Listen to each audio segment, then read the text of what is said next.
Bismillahirrahmanirrahim. Assalamualaikum warahmatullahi wabarakatuh. Good morning, selamat pagi semuanya. Teman-teman, gimana kabarnya? Masih semangat ya kita belajar Python. Kita lanjutkan pertemuan berikutnya. Ini adalah pertemuan yang ke-6 ya, yang ke-6. Nah, insya Allah tetap semangat ya. Kita akan masuk ke bab berikutnya.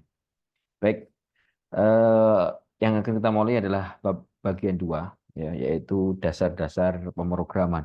Kalau kemarin kita di bab 1 hanya mengenal saja komputer itu apa, kemudian program itu apa, software itu apa, kemudian juga komponen di sana, komponen-komponen komputer, plus juga pengenalan dasar bagaimana kita menjalankan program Python ya. Baik, hari ini kita akan bahas tentang elementary programming. Apa saja yang kita bahas di chapter 2 ini? Bab 2, halaman 31, ya, kita insya Allah sampai nanti 582 halaman. Baik, nanti yang akan dipelajari di bagian bab 2 ini yaitu tujuannya satu, kita mampu untuk menulis program yang mana that perform simple computation, jadi untuk yang komputasi sederhana ya, membuat sebuah komputasi sederhana. Kemudian to obtain input from a program user by using the input function, jadi nanti kita juga membuat sebuah program input masukan dari pengguna dengan menggunakan fungsi input ya. Kemudian to use identifier to name element such as variable and function, bagaimana kita menggunakan identifier ya untuk memberikan nama pada elemen-elemen seperti variabel dan fungsi. Kemudian to assign data to variable, memberikan data ya, menempatkan data, menetapkan data ke variabel ya, bagaimana. Kemudian to perform simultaneous assignment, jadi nanti membuat bagaimana assignment penugasan secara simultan. Kemudian to define named constant, mendefinisikan nama konstanta ya. Kemudian menggunakan to use the operator plus, bagaimana menggunakan operator plus, minus, kali, bagi, kemudian apa itu? Garis miring 2 kali ya, persentase sama bintang 2 kali. Kemudian bagaimana kita nanti diajari juga untuk menulis to write and evaluate numeric expression. Jadi kita akan menulis dan mengevaluasi ekspresi-ekspresi numerik ya. Kemudian juga to use augmented assignment operator to simplify coding. Bagaimana kita menggunakan operator tambahan untuk menyederhanakan coding ya. Baik, to perform numeric type conversion and rounding with the in and round function. Jadi bagaimana kita nanti mengkonversi tipe inter numerik ya, int ya, dengan menggunakan konsep int dan round. Round itu menyederhanakan. Jadi koma-komanya itu dibulatkan lah ya, round. Kemudian to obtain the current system time by using time.time. Jadi menggunakan, nanti kita akan uh, memperoleh waktu ya, untuk menentukan waktu berdasar dari sistem waktu yang saat ini ada. Kemudian to describe the software development process and apply it to develop a loan payment program. Jadi nanti kita juga akan menjelaskan tentang proses pengembangan perangkat lunak ya, software, dan juga menerapkan pengembangan program pembayaran. Nah, ini loan payment program ya. Dan terakhir adalah bagaimana kita menghitung to compute and display the distance between 2 point in graphic. Jadi kita nanti menggunakan grafis ya, kita menggunakan turtle untuk menghitung jarak di antara 2 titik. Baik, kita lanjut aja, langsung aja. Kita percepat. Oke. 2.1 2.1 introduction, pengenalan ya. In Capture 1, you learn how to create and run very basic Python program. Now you will learn how to solve problems by writing programs. Through these problems, you will learn fundamental programming techniques such as the use of variables, operator, expression, and input and output ya. Pada chapter bab yang pertama, kita telah belajar bagaimana membuat dan menjalankan program yang dasar dari program Python. Saat ini, no, you will learn, dan kita akan belajar bagaimana memecahkan masalah ya dengan menuliskan sebuah program. Dari program ini, dari masalah-masalah ini, ya nanti kita akan banyak belajar dasar-dasar teknik pemrograman seperti menggunakan variabel, operator, maupun expression, ya, dan input dan output. Baik. Suppose, for example, that you need to take out a student loan. Jadi anggaplah Anda nanti mempelajari tentang apa ini? Loan ya, ada pinjaman mahasiswa lah ya. Nah, pinjaman mahasiswa nanti di sini. Baik, kemudian eh, given the loan amount, loan term, and annual interest rate, can you write a program to compute the monthly payment and total payment? Jadi nanti contohnya di sini kita akan membuat sebuah program peminjaman mahasiswa ya. Bagaimana nanti memberikan berapa biayanya ya, kemudian suku bunganya. Wah, ini sebenarnya bahas bunga ini ya. Tapi ini untuk pembelajaran ya. Nah, ya bukan riba ya. Nah, ini pembelajaran saja ya. uh, Loan term and annual interest rate. Can you write a program to compute the monthly payment and total payment? Dan nanti dapatkah kamu membuat sebuah program untuk menghitung bayarnya dia berapa dan total bayarnya berapa ya. Jadi nanti pinjaman. Jadi ini bunga berbunga nanti di sini. This chapter shows you how to write program like this. Jadi chapter ini akan menunjukkan bagaimana kamu membuat program, menuliskan program ya seperti ini. Along the way, you learn the basic step that go into analyzing a program. Nanti selanjutnya, kamu akan belajar tentang dasar-dasar tahapan untuk menganalisis sebuah program, designing a solution, mendesainin sebuah solusi, dan implementing the solution by creating a program.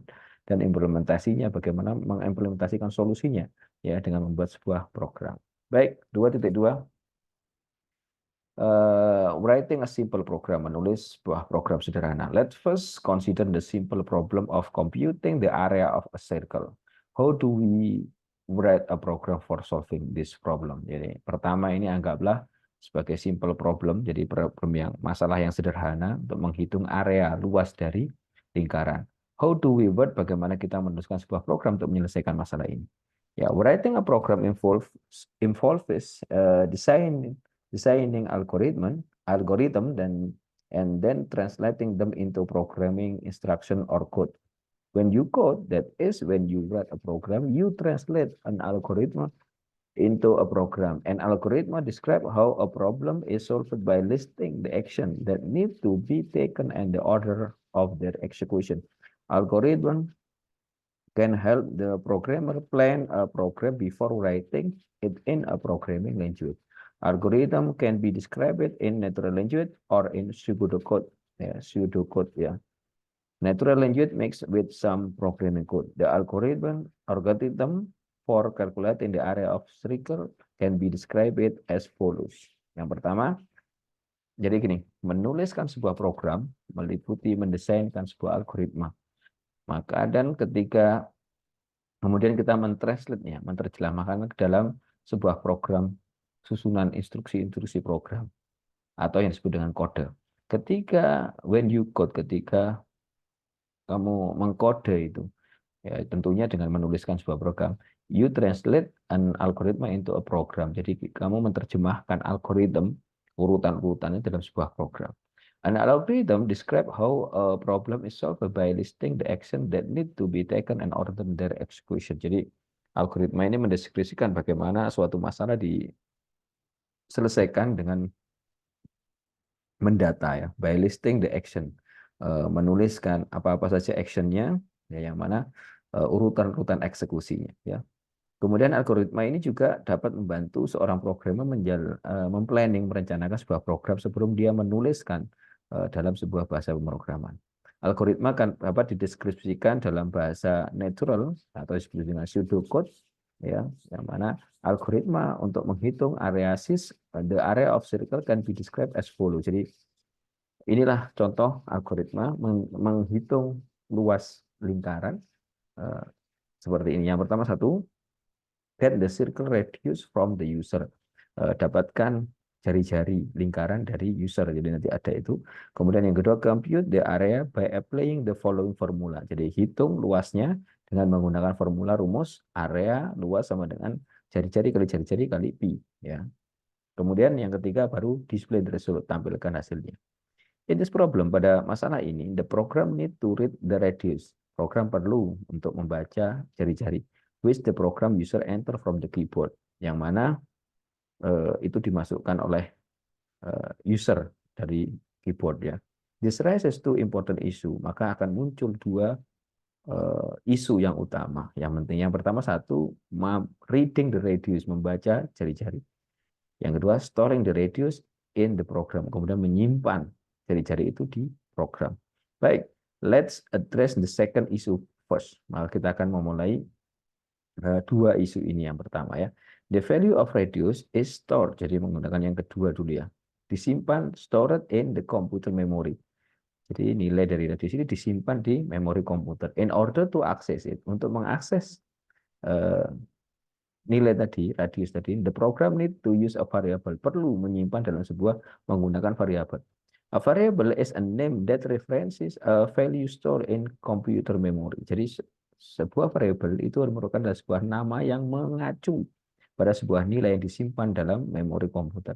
Rather than using X and Y as variable name. Ya, daripada kita menggunakan X dan Y sebagai nama, maka choose descriptive name, maka berilah nama yang enak lah ya.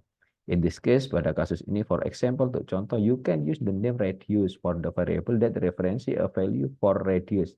Misalnya kita beri nama jari-jari ya untuk nilai dari jari-jari, dan area atau luas ya untuk variabel yang mengacu pada nilai luas ya.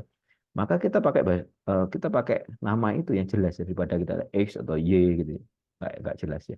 The first step it is to prompt the user to designate the circle radius. You will learn. Berarti langkah pertama adalah untuk menerima user untuk mendeskripsikan jari-jari. Jadi mengambil nilai ya dari user ya, yaitu jari-jari. You will learn how to prompt the user for information shortly. Jadi kamu akan belajar bagaimana mengambil data information dari user itu, masukan dari user itu secara pendek ini, cepat atau cepat. For no to learn how variable work. Saat ini untuk memprogram bagaimana sebuah variabel itu bekerja, untuk mempelajari sebuah variabel itu jalan ya, you can assign a fixed value to radius in program as you write the code. Jadi Anda dapat memberikan sebuah nilai fix yang pasti dalam nilai radius ya dari program untuk sebagai contoh Anda buat program. Contoh, the second step is compute area. Kemudian langkah yang kedua adalah menghitung area luas by assigning the result of expression radius kali radius kali 3,14159 itu area ya. In the final step, jadi pada akhir langkah yang terakhir, the program will display the value of area. Jadi program akan menampilkan nilai dari luas on the console, ya jelas monitor ya, by using Python print function dengan menggunakan fungsi print.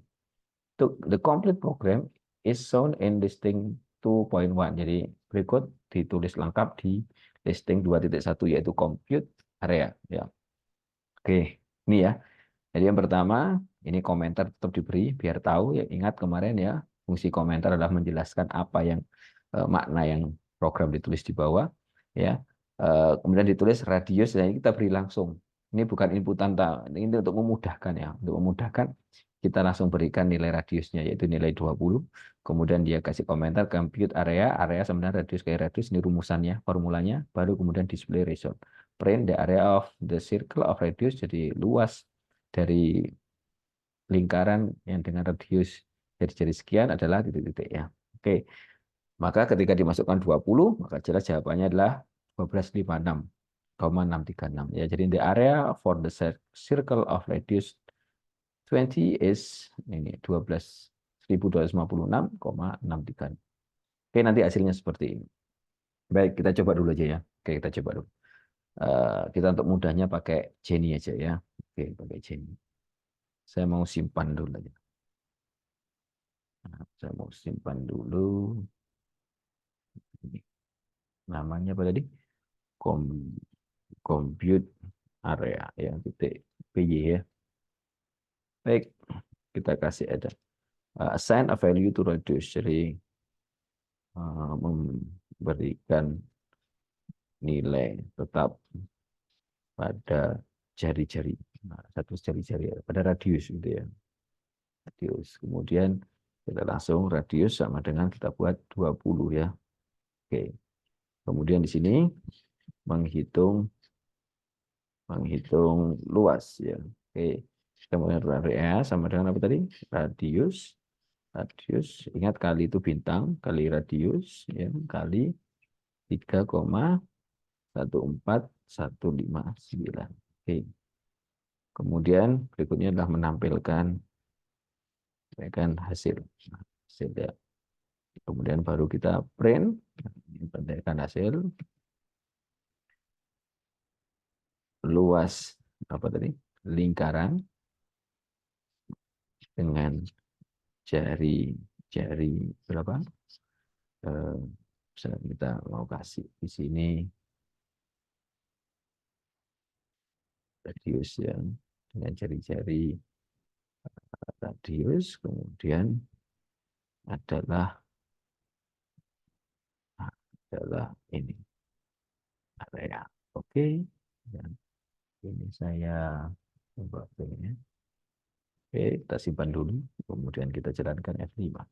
Nah ya, luas lingkaran dengan jari-jari adalah 1, 2, 5, 6, 6, 3, 6. Oke, sama ya dengan yang di sini. Oke, baik. Nah, sekarang kita akan penjelasannya bagaimana. Variable such as radius and area reference values stored in memory. Every variable has a name that refers to a value. You can assign a value to variable using the syntax as shown in line 2. Variabel seperti radius dan area ini mereferensikan sebuah nilai yang tersimpan dalam memori. Jadi dia menunjuk ke sana, mereferensikan. Every variable, setiap variabel itu mempunyai nama yang mana menunjuk, mengacu pada sebuah nilai. You can assign a value. Kamu bisa memberikan sebuah nilai ya kepada variabel menggunakan sintak seperti pada baris 2, yaitu radius sama dengan 20 dengan tanda sama dengan. Ini namanya statement assign ya. This statement assign, jadi penugasan pemberian angka 20 pada variabel radius. Nah, inilah statementnya. So now radius reference the value 20. Jadi saat ini radius sudah mempunyai referensi bahwa nilainya adalah 20. The statement in line 5. Jadi ada pada di baris yang ke-5 nanti. The statement in line 5 pada baris ke-5 ada formula rumus area sama dengan radius kalikan 3 kali 14159.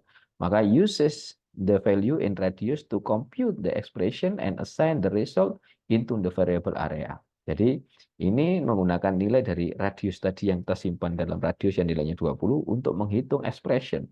Ya, ekspresi-ekspresi dan assign memberikan hasil the result into the variable area. Jadi radius-radius yang kita kenal ini ya disimpan dalam namanya area, variabel namanya area. The following table shows the value of radius area the program executed. Nah, ini urutannya. Each row is the table show the value of variable after the statement in the corresponding line in the program is executed. Nah, tiap baris ini dalam tabel menunjukkan nilai dari variabel setelah statementnya itu dijalankan, ya, dieksekusi. This method of reviewing how a program works is called tracing a program. Jadi ini men-tracing, namanya men-tracing, melacak program. Tracing program are helpful for understanding how program works. Jadi men-tracing program, melacak ini ya, sangat menolong memahami program itu bekerja ya. And they are useful tool for finding error in program. Jadi kita bisa melacak kesalahannya nanti gimana, untuk menemukan salah jika ada salah ya. Oke, seperti ini. Line 2, di line 2 maka dia radiusnya 20. Nah, sudah di 5 areanya ketemu. If you have programmed in other language such as Java, you know you have a declare a variable with a data type to specify the type of value are being used, such as integer or text character. Nah, jika kamu pernah mengenal atau memprogram di bahasa lain seperti Java, maka kamu biasanya tahu ya, Anda bisa tahu bahwa perlu untuk mendeklarasikan sebuah variabel dengan tipe datanya ya, seperti integer ya, ataupun sebagai karakter teks ya. You don't do this in Python. Jadi Anda nggak perlu melakukannya itu di Python ya. Kalau di Java wajib harus beritahu dulu. Jadi diberitahu dulu tipenya apa. Misalkan di radius, kemudian apa tadi? Area, itu harus tahu. Tapi kalau ini nggak perlu kalau di Python. Kenapa? Because Python automatically figure out the data type according to the value assigned to variable. Jadi dia langsung otomatis memberikan ini tipe datanya apa. Dilihat dari apa? Dari nilai yang diberikan kepada variabel tadi. Ya kan? The statement in line 8, jadi pernyataan statement pada baris ke-8, display for item on the console. You can display any number of item in a print statement using the following syntax. Jadi print itu bisa isinya satu item 2 sampai item K. Ya, berapa? Lah ini tadi banyak. Kita lihat di sini. Ya, 1, 2, 3, 4. Apa? Ada area, radius, PTS, dan area. Jadi ada 4 di dalam print. Ini. Nah, kita lihat if an item is a number, the number is automatically to convert to a string for displaying. Jadi jika nanti item itulah berupa angka, maka angka ini otomatis akan dikonvert menjadi string di teks ya for displaying untuk ditampilkan. Baik, 2.3 lanjut. Reading input from the console. Reading input in listing 2.1 di listing 2.1, radius is set in the shortcode. Jadi radius ini disusun dalam dimasukkan dalam source code ya. To use a different radius, untuk menggunakannya dalam berbeda radius yang berbeda, you have to modify the source code. Jadi masalahnya kita sudah ngatur itu tadi di source code, di program tadi kan, di listing kita tadi. Lah, ketika kita ingin merubah radius yang berbeda-beda, maka kita perlu memodifikasi ya source code tadi. You can use, kita akan merubah lagi. You can use the input function to ask the user to input a value from the radius. Lah, kita dapat menggunakan sebuah fungsi namanya fungsi input, yang mana menanyakan nanti user untuk menginputkan nilai dari radius, terserah user. Kalau tadi kan kita tentukan 20, nah sini terserah user. The following statement from the user to enter a value, ya mengikuti statement yang dimasukkan dalam user oleh user untuk memasukkan sebuah nilai, and then it assign the value to the variable. Maka tercukup variabel apa namanya ya, sama dengan input enter a value. Nah ini ya. Kalau di sini radius ya radius, input enter radius gitu ya. The value entered is a string. Jadi nilai yang dimasukkan adalah string. You can use the function eval to evaluate it and convert it to a numeric value. Jadi ketika kita pakai input ini ya, input ini itu sebenarnya kita masukkan string. Lah agar nanti bisa dalam perhitungan, karena teks itu kan nggak bisa ya kan dengan jumlah kan gitu ya. Maka kita harus mengkonvertnya menjadi bilangan. Ya, nilai bilangan. Contoh evaluated 34.5 ini ada petiknya, itu artinya nanti jadi 34,5. Evaluated 345 menjadi 345. Ya. Ada tanda petik ini kan berarti string. Nah, itu sudah jadi angka pattern 7 seperti ini. 3 tambah 4. Nah, ini kita rubah dulu eval. 51 kali 32 plus 2 ini ya. 51 plus 54 kalikan 3 plus 2. Nah, ketemu 321. Oke, itu ya. Jadi eval, fungsi eval ini mengkonvert string menjadi angka. Kalau tadi kita untuk masukan dari user namanya input, kita menggunakan fungsi input. Baik, listing yang kedua titik 2. Compute area with console input. Ya, ini ceritanya. Nah, ini kita masukkan di sini. Oke ya. Saya jari-jari berarti user yang bebas memasukkan angka berapapun. Kalau tadi kan untuk latihan mempercepat kita tentukan dulu radiusnya. Sekarang enggak, radius dari user. Ya, sama semuanya, poinnya sama ya. Kemudian kalau misalnya kita ganti 2.5, langsung hasilnya berubah. Ketika 23, maka hasilnya juga berubah. Kita akan tes saja. Saya save as saja.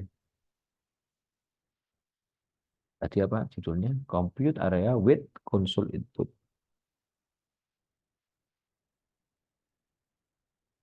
Console input. Oke, ini tadi saya eval dulu, ya kan? Betul. Kemudian kita pakai inputan. Oke, input. Inputnya apa? Masukkan sebuah nilai jari. Masukkan jari-jari. Nah, nilai jari-jari. Oke. Nah, seperti ini aja. Oke. Saya jalankan F5 ya. Kalau di sini F5, jari-jari kita masukkan, misalkan 2,5. Nah, maka jawabannya 19, 6, 3, 4, 9, 3, 7, 5. Sama ya. Oke, sama. Nah, saya kita jalankan lagi. Ya.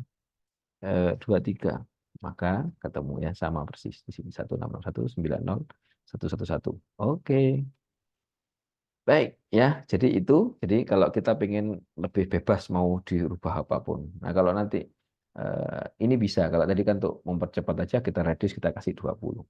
Baik, kita lihatkan di sini. Kita cepat aja ya. Line to prompt the user to enter a value in the form of a string and convert it to a number which is equivalent to. Jadi pada baris yang kedua, radius eval itu sama dengan sebenarnya S sama dengan input enter a value radius. Jadi masukkan data.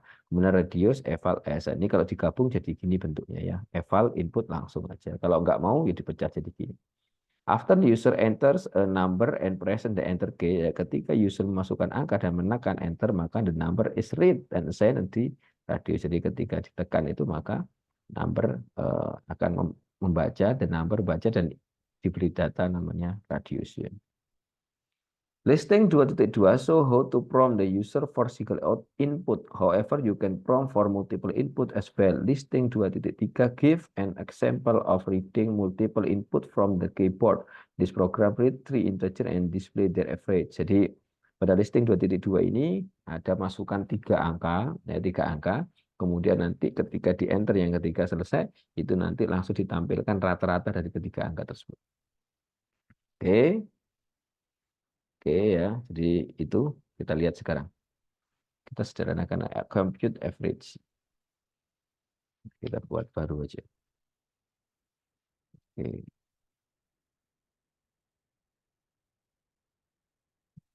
Compute average. Average. Nah, ini kita lihat ya. Average ya. Oke, yang pertama adalah from the user enter. Jadi pengguna memasukkan tiga bilangan. Oke, kita buat aja number satu gitu ya. Number satu sama ya. Eval. Kemudian di sini input, ya kan? Input, masukkan bilangan satu, masukkan angka satu. Oke, oke, kita coba saja dua, ini tiga, masukkan angka dua, angka tiga. Oke, sudah. Harus setelah itu menghitung rata-rata. Oke, jadi sini average sama dengan number satu plus number satu plus number dua plus number tiga, ya dibagi dengan tiga ya. Nah, ini biar lebih kelihatan bagus ya. Kemudian baru menampilkan hasil.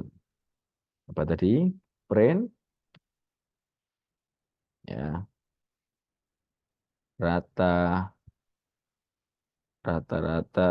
ketiga, rata-rata dari rata-rata dari langsung nomor satu, nomor dua,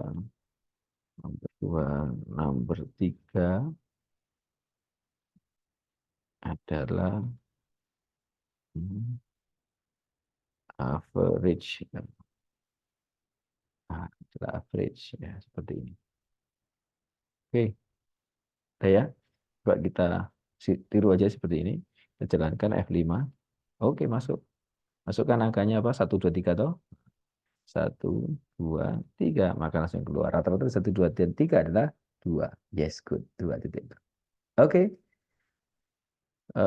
Itu ya program yang menghitung rata-rata. Dan the program prompt the user enter three integer. Jadi memasukkan tiga bilangan bulat. Compute their average, kemudian menghitung rata-ratanya, and display the result, dan menampilkan result. Jadi urutannya ini. Ya. If the user enter something other than a number, the program will terminate with a runtime error. Jadi misalkan dia masukkan apa bilangan yang sangat besar, ya. Artinya bisa jadi error nanti. The program will terminate. Ya. Oh, bukan mementingkan selain dari angka. Ya, jadi memasukkan selain dari angka, misalkan yang ngetik A, B, C itu nanti akan error. You will learn how to handle the error pada chapter 13 ya, Anda akan menghandle kesalahan program bagaimana untuk agar menjalankan program. Normally a statement ends at the end of the line. Secara normal statement itu di akhir dari barisnya. In the preceding listing, the print statement is split into two line. Jadi print statement tadi membagi menjadi dua line inilah. Print the average ini sebenarnya boleh dibagi dua asal ya itu tadi pas ada tanda koma.